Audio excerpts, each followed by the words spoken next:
Nincsen rosszabb érzés, mint mikor elindítod a Minecraft szerveredet, de minden üzenet nélkül leáll. Nem kell így lennie. Most megmutatom neked az 5 leggyakoribb hibát, és azt is, hogy hogyan tudod kijavítani ezeket. Tarts velem! Futtassuk le először a szerverünket.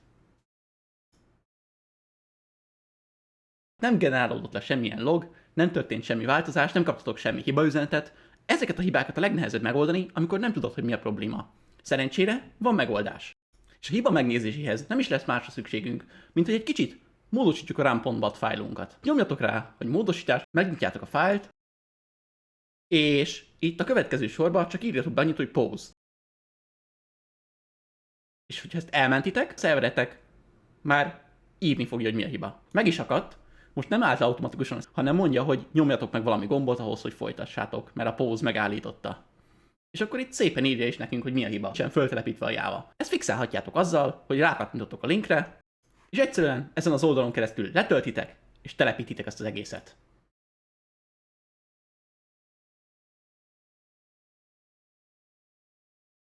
Ezzel meg is vagyunk. Nézzük a szerverünket. És mint látjátok, sikeresen el is indult. Csak el kell fogadnotok az EULA-t, és már működik is a szerver.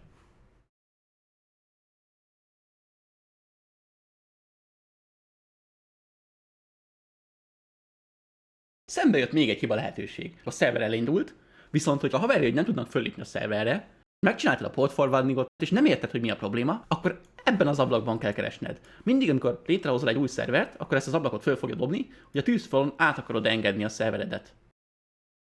Ha azt szeretnéd, hogy a barátaid is föl tudjanak lépni, akkor itt mind a két opciót be kell pipálnod, különben nem fogják tudni elérni a szervert. Ezt engedélyezitek mindenképpen. A következő nagy hiba, amit el tudsz követni, az az, hogy vagy túl sok, vagy pedig túl kevés ramot adsz a Minecraft szerverednek. Ha túl sok ramot állítasz be, akkor a szervered nem fog elindulni, hiszen a Windowsnak nem lesz elég erőforrás, hogy elindítsa, ha meg túl keveset állítasz be, akkor meg akadni fog az egész szerver. Ha jobban utána szeretnétek nézni, hogy mennyi RAM kell egy Minecraft szervernek, akkor arra majd a megoldást linkelem a csatornán, vagy pedig ha szeretnétek egy hasonló videót látni erről, akkor mindenképpen iratkozzatok fel. Próbáljátok úgy kalkulálni, hogy ha 10 player lesz a szervereteken, akkor minimum 3 GB RAM-ot adjatok a szervernek. Ha 100 player lesz a szerveren, akkor ennek a 10-szeresét, tehát körülbelül 30 GB RAM-ot adjatok egy szervernek. Ettől függ az, hogy hogyan tudod jól beállítani a szervernek a RAM igényét. Ha modokat szeretnél hozzáadni, az egy teljesen külön téma, de azt majd egyszer egy külön videóban kibeszéljük. És akkor most következzen a második leggyakoribb Minecraft szerver hiba. És ez pedig nem más, mint hogy egyszerűen vagy rosszul nevezed a server.jar fájlodat, vagy rossz nevet adsz meg a ram.bat fájlnál. És hogyha a kettő nem egyezik, tehát nem ugyanaz a szerverednek a neve, mint a ram.bat fájlodban megadott szervernév, akkor nem fogja megtalálni a szervert, és nem fog elindulni. Erre nézzünk is egy példát. Most szándékosan átneveztem itt a szerver fájlunkat server 1.19.5.jar-ra. Tudom, hogy 1.19.5 nem létezik, de a példa kedvéért teljesen jó lesz a megoldás. Ha elindítom a ram.bat fájlomat, akkor azt fogja mondani, hogy unable to access jar file server.jar. Mint látjátok, server.jar van megadva, server 1.19.5 jar van megadva, és értelemszerűen nem fogja találni, amikor teljesen más néven elérhető. Ilyenkor egyszerűen módosítanatok kell a kettőből valamelyiket a másik mintájára. Átírhatjátok itt is 1.19.5-re, vagy itt kitörölhetitek az 1.19.5-öt. Mind a kettő teljesen jól fog működni. Sikeresen el is indult a szerverünk.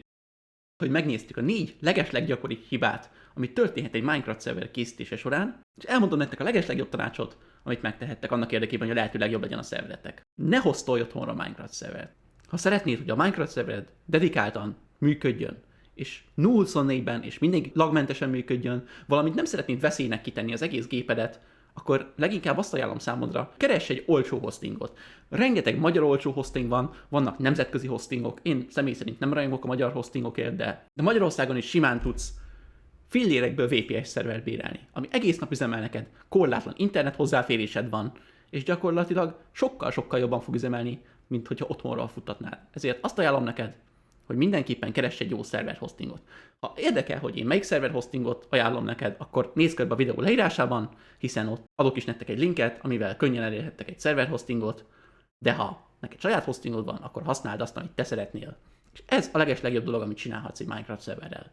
Keres erre egy normális hostingot. Valamint ha érdekel a Minecraft szerverkészítés, és szeretnél profivá válni benne, akkor mindenképpen iratkozz fel a csatornára, ahol minden héten új szerverkészítéssel kapcsolatos tartalom kerül ki a csatornára, valami plugin bemutatókat találhat, konfigot, szerverkészítést elejétől a végéig, vagy akár szerver bemutatókat. Ha csak szeretnél tanulni a témában, akkor mindenképpen iratkozz fel. Én Nazmox voltam, köszönöm szépen, hogy ma velem tartottál, és mint mindig, jó szerverkészítést!